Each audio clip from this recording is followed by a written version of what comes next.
Assalamualaikum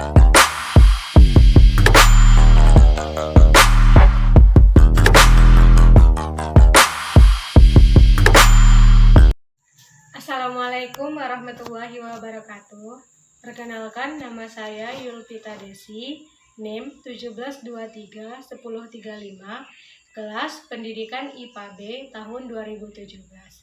Di sini saya akan mempresentasikan sebuah proposal untuk memenuhi salah satu tugas mata kuliah metodologi penelitian dengan dosen pembimbing Dra Yurneti NPD. Adapun judul dari proposal saya adalah Pengaruh Model Pembelajaran Kooperatif Tipe Times Game Turnamen terhadap argumentasi ilmiah peserta didik pada materi Kalor kelas 7 SMP Negeri 2 Gunung Tuleh. Baiklah, langsung saja kita masuk kepada bab 1 mengenai latar belakang, di mana latar belakangnya yang pertama itu menurut tuntutan abad ke-21, di mana pada abad 21 ini persaingan kehidupan dalam manusia semakin meningkat, sehingga manusia dihadapkan pada tuntutan pentingnya sumber daya manusia yang berkualitas serta mampu berkompetensi. Selanjutnya, itu menurut Undang-Undang Nomor 20 Tahun 2003 tentang manusia yang berkualitas. Itu ada identifikasi masalah. Adapun berdasarkan latar belakang masalah didapatkan beberapa permasalahan. Yang pertama, metode yang digunakan guru dalam mengajar belum bervariasi dan masih menggunakan dominan metode ceramah. Ada menggunakan model pembelajaran discovery learning, namun discovery learningnya hanya discovery learning biasa saja. Kemudian proses pembelajarannya hanya menetapkan pada pengetahuan saja, tanpa melibatkan keterampilannya dan juga sikapnya. Kemudian, kesadaran siswa bahwa mereka adalah siswa sains yang seharusnya menggunakan bahasa sains ilmiah kurang, bahkan sangat sedikit. Di mana menurut Lemke dalam Roshanti tahun 2013, belajar sains berarti belajar berbicara tentang sains, yang artinya untuk mempelajari sains diperlukan bahasa khusus sains, baik dalam berbagai jenis wacana ilmiah maupun dalam kehidupan sehari-hari seperti hipotesis dan berargumentasi. Nah, di situ dapat kita lihat bahwa siswa yang belajar sains atau siswa sains itu harus mampu berargumentasi secara ilmiah atau secara sains. Selanjutnya itu ada pembatasan masalah, di mana pembatasan masalahnya itu ada 3, ada modelnya, keterampilan, kemudian materinya. Nah, modelnya di sini saya itu hanya membatas pada pembelajaran kooperatif tipe TGT, yaitu Team Games Turnamen. Kemudian keterampilannya di sini saya hanya mengambil keterampilan argumentasi ilmiah. Dan selanjutnya materinya itu hanya materi Kalor atau materi pada kelas 7 semester 1. Selanjutnya itu ada rumusan masalah, yaitu berdasarkan judul, rumusan masalah yang dapat saya ambil adalah apakah ada pengaruh penggunaan model pembelajaran kooperatif tipe TGT terhadap argumentasi ilmiah kelas 7 pada materi Kalor di SMP Negeri 2 Gunung Tuleh. Berdasarkan rumusan masalah tadi, maka tujuan penelitian ini adalah untuk mengetahui ada atau tidaknya pengaruh penggunaan model pembelajaran kooperatif tipe TGT terhadap argumentasi ilmiah kelas 7 pada materi Kalor di SMP Negeri 2 Gunung Tuleh. Selanjutnya itu ada manfaat penelitian. Nah, manfaat penelitian ini ada 4. Ada bagi peneliti, untuk siswa, untuk guru, dan bagi sekolah. Nah, di sini bagi peneliti itu mendapatkan pengalaman langsung. Hasil penelitiannya dapat dijadikan sumber informasi setara. Kemudian untuk siswa itu dapat pengalaman langsung, sehingga melatih kemampuannya berargumentasi secara ilmiah pembelajaran yang aktif dan menyenangkan karena di dalam tipe TGT itu terdapat permainan. Kemudian, adapun untuk guru mampu mengembangkan menerapkan model pembelajaran tipe TGT. Kemudian, adapun untuk sekolah, jika siswanya sudah memiliki prestasi, tentu akan meningkatkan mutu sekolah, meningkatkan peringkat sekolah. Selanjutnya itu lanjut kepada bab 2. Nah, di mana bab 2 di sini, pada bab 2 ini itu ada kajian teori, kerangka berpikir, hipotesis, kerangka analisis keterampilan argumentasi ilmiah.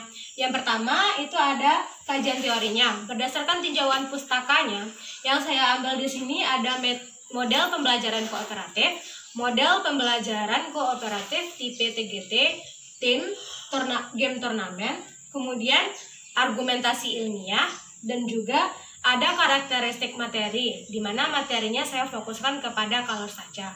Selanjutnya itu ada kerangka berpikir. Nah, kerangka berpikirnya di sini, pertama ada materi pembelajaran, yaitu materi color tadi. Selanjutnya akan dilakukan proses pembelajaran. Nah, proses pembelajarannya ini itu akan dilakukan berdasarkan 2, yaitu pembelajaran menggunakan tipe TGT dan pembelajaran menggunakan tipe discovery biasa saja atau yang biasa diterapkan oleh guru tersebut.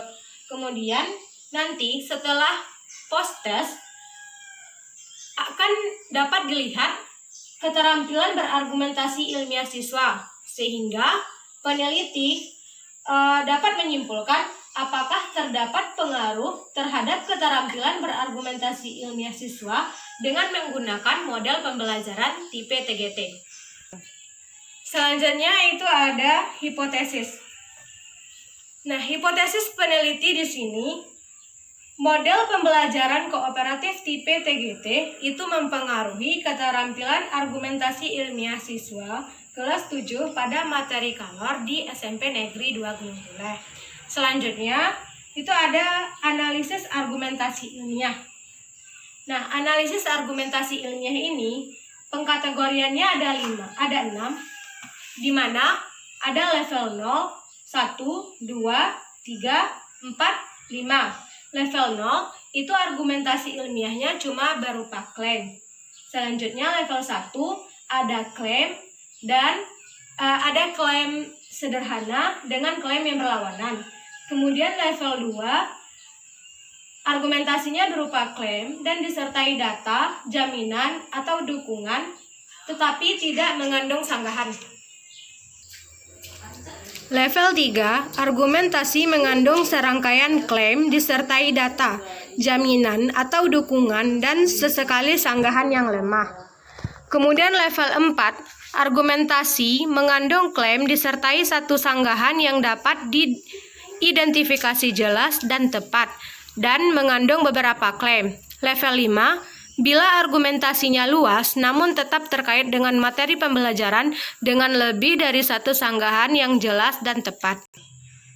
Selanjutnya itu adalah bab 3, di mana pada bab 3 itu ada jenis dan variabel penelitian, kemudian desain penelitiannya, kemudian populasi, sampel, dan teknik sampling, kemudian ada teknik pengumpulan data, kemudian instrumen penelitian, dan teknik analisis data. Yang pertama, itu ada jenis dan variabel penelitian. Adapun jenis penelitiannya yaitu kuasi eksperimen atau eksperimen semu.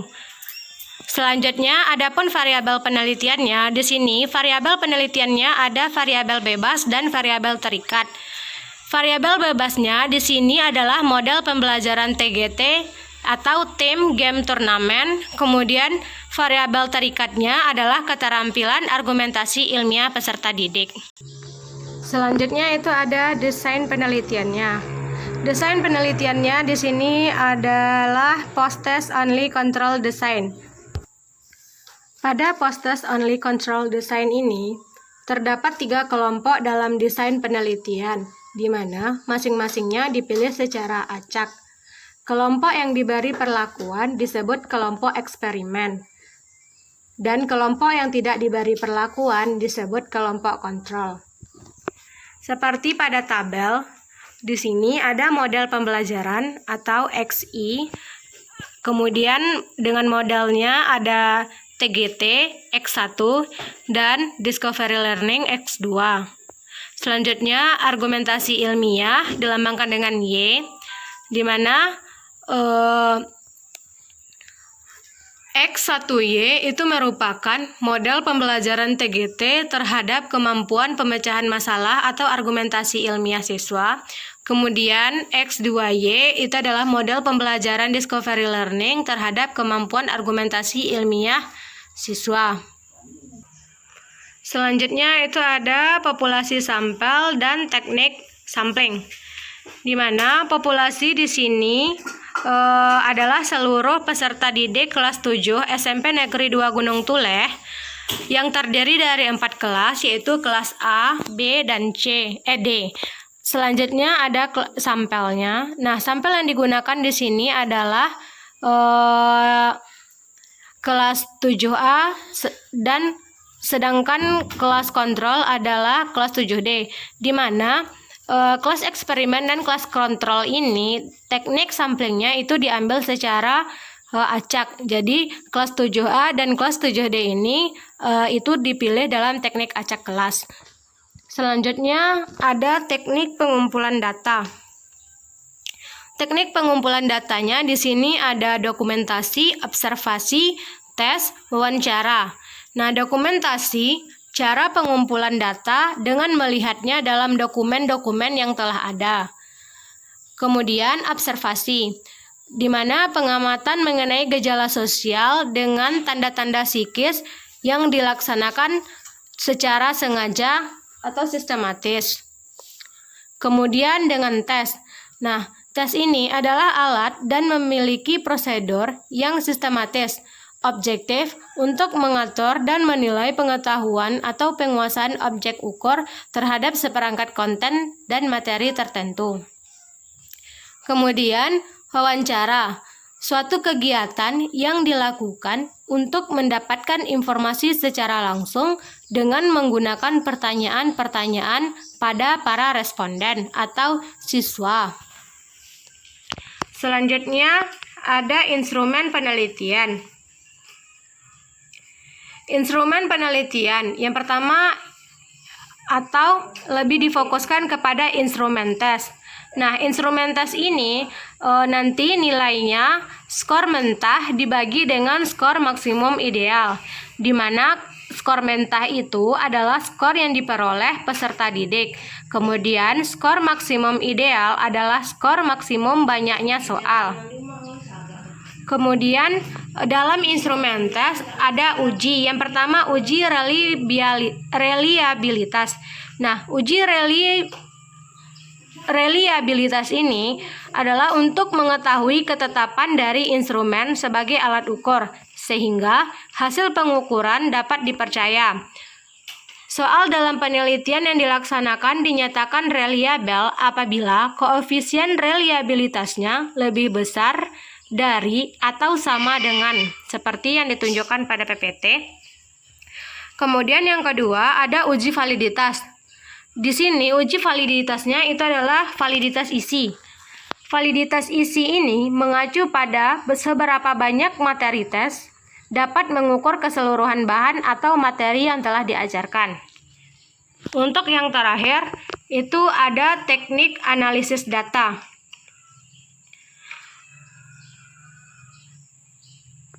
Sebelumnya, instrumen penelitiannya ada yang ketiga, uji tingkat kesukaran. Nah, perbandingan antara soal mudah, sedang, sukar bisa dibuat 352. Artinya, 30% soal kategori mudah, 50% kategori sedang, dan 20% dengan kategori sukar. Interpretasi tingkat kesukaran butir soalnya 0,00 sampai 0,30 itu adalah sukar, Kemudian 0,30 kecil dari 0,70 sedang, dan 0,70 sampai 1 itu adalah mudah. Selanjutnya uji daya pembeda. Adapun klasifikasi daya pembedanya di sini 0,000 sangat jelek, 0,0 jelek, 0,20 cukup, 0,40 baik, dan 0,70 sangat baik. Nah, selanjutnya adalah teknik analisis data. Teknik analisis data itu ada uji prasyarat, di mana yang pertama adalah uji normalitas. Uji normalitas ini dilakukan apakah data memiliki distribusi normal. Nah, hipotesisnya ada H0 itu distribusi data normal, HA distribusi data tidak normal. Kesimpulannya, jika signifikan kecil 0,05 maka H0 ditolak, artinya data tidak terdistribusi normal. Kemudian jika signifikasi besar dari 0,05 maka H0 diterima, artinya data terdistribusi normal. Selanjutnya, uji prasyarat yang kedua adalah uji homogenitas. Dilakukan apakah data memiliki varian atau varian sama atau beda. Kesimpulannya, jika signifikan kecil 0,05 maka varian kelompok data tidak sama. Jika signifikan besar dari 0,05 maka varian kelompok data adalah sama. Selanjutnya ada uji parametrik. Nah, digunakan untuk independen menguji ada tidaknya perbedaan rata-rata. Hipotesisnya, H0 tidak ada perbedaan peningkatan dalam argumentasi ilmiah. Uji parametrik digunakan uji T independen untuk menguji ada tidaknya perbedaan rata-rata. Hipotesisnya, H0 tidak ada perbedaan peningkatan argumentasi ilmiah. H terdapat perbedaan argumentasi ilmiah. Kesimpulannya, jika signifikasi kecil dari 0,05, H0 ditolak, artinya ada perbedaan antara sebelum dan sesudah. Jika signifikasi besar dari 0,05, H0 diterima, artinya tidak ada perbedaan antara sebelum dan sesudah. Selanjutnya ada uji non-parametrik. Digunakan untuk mengetahui data berdistribusi normal. Hipotesisnya, H0 tidak ada perbedaan rata-rata, HA ada perbedaan rata-rata.